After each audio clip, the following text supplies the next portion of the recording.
महाराष्ट्रातील मागील पिढीचे एक अतिशय जाणते नेते म्हणून ज्यांच्याकडे पाहिलं जायचं असे डी.वाय. पाटील दादा यांचं आज दुःखद निधन झालं। आपल्या सर्वांनाच कल्पना आहे की राजकारण, सहकार, शिक्षण, उद्योग या प्रत्येक क्षेत्रात अतिशय गुणात्मक कार्य हे डी.वाय. दादांनी उभं केलं आणि विशेषतः समाजातल्या प्रत्येक व्यक्तीला न्याय मिळावा अशा पद्धतीनं त्यांचं कार्य होतं। एक प्रदीर्घ अशी राजकीय कारकीर्द देखील त्यांची होती। नगरसेवक, आमदार इथपासनं तर बंगाल, बिहार आणि त्रिपुरा या राज्याचे राज्यपाल म्हणून देखील त्यांनी कार्य केलं। आपल्या विविध संस्थांच्या माध्यमातून एक मोठं शिक्षण क्षेत्रातलं साम्राज्य त्यांनी उभं केलं। सहकार क्षेत्रात अतिशय उत्तम काम केलं, उद्योग क्षेत्रात काम केलं आणि सगळ्यात महत्त्वाचं अजातशत्रू अशा पद्धतीचं त्यांचं व्यक्तिमत्व होतं।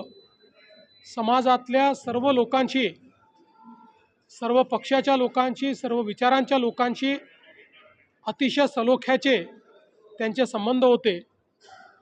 मला देखील अगदी जवळून त्यांच्याशी संपर्क ठेवता आला आणि निश्चितपणे त्यांचं जे व्यक्तिमत्व होतं ते अगदी हवंहवंसं वाटणार अशा प्रकारचं व्यक्तिमत्व होतं।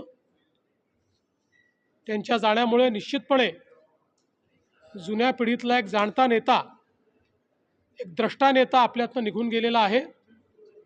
मी त्यांना विनम्र श्रद्धांजली अर्पण करतो। त्यांच्या कुटुंबावर आज हे जे दुःख कोसळलेलं आहे ते सहन करायची शक्ती ईश्वराने त्यांना द्यावी। श्री सतेज बंटी पाटीलजी यांच्याशी माझं फोनवर बोलणं झालं। त्यांना माझ्या शोकसंवेदना मी दिलेल्या आहेत आणि पूर्ण शासकीय इतमामात त्या ठिकाणी त्यांचा अंत्यसंस्कार व्हावा अशा प्रकारचे निर्देश देखील देण्यात आले आहेत। उपमुख्यमंत्री सुनेत्र पवार यांच्याबद्दल काँग्रेस गुडिया असं काही वक्तव्य केलं आहे। कोणी केलं? मला असं वाटतं की अतिशय खालच्या स्तरावर हे उतरलेले आहेत। मुळामध्ये यांना कुठलाही रिस्पॉन्स मिळत नाही, कोणी विचारत नाही, त्यामुळे न्यूजमध्ये येण्याकरता अशा पद्धतीचं काम चाललेलं आहे। बदनाम हुए तो क्या हुए, नाम तो हुआ अशा पद्धतीनं यांची कारवाई चाललेली आहे आणि मला असं वाटतं की महाराष्ट्राच्या राजकीय संस्कृतीत इतक्या खालच्या स्तराला जाणारे हे आता आपल्याला पहिल्यांदाच पाहायला मिळत आहेत। सर, निवडणुकीनंतर राज्यामध्ये एमपीएससीचे पेपर फुटले हा सगळा प्रकार पुढे आणत रोहित पवारांकडून सातत्याने आरोप केले जात आहेत। पत्रकार परिषदेत प्रेझेंटेशन सुद्धा दिलं जात आहे। मी कुठलंही प्रेझेंटेशन वगैरे आज बघितलेलं नाही, पण यापूर्वी त्यांनी ज्यावेळेस आरोप लावले त्यावेळेस त्याचं उत्तर स्वतः MPSCने दिलेलं आहे आणि MPSCने त्या संदर्भात जरी 3 महिन्यांनी आरोप झालेला असला तरी पोलीस कंप्लेंट केलेली आहे आणि पोलीस चौकशीची मागणी स्वतः MPSCने केली। सर, पोलिसांचे फेक आयडी आहेत ते तयार केलेत आणि पगार वेतन आहे ते घेतलेलं आहे अशा पद्धतीचा घोटाळा होता। 6 कोटी हा 2020चा घोटाळा आहे, आजचा नाही आहे।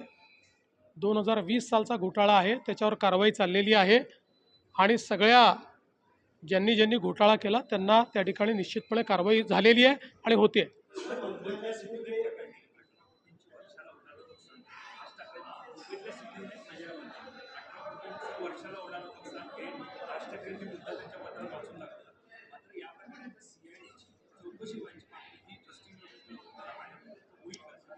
बघा, कुठेही शंका निर्माण झाली आणि पुरावा असेल तर चौकशी झालीच पाहिजे।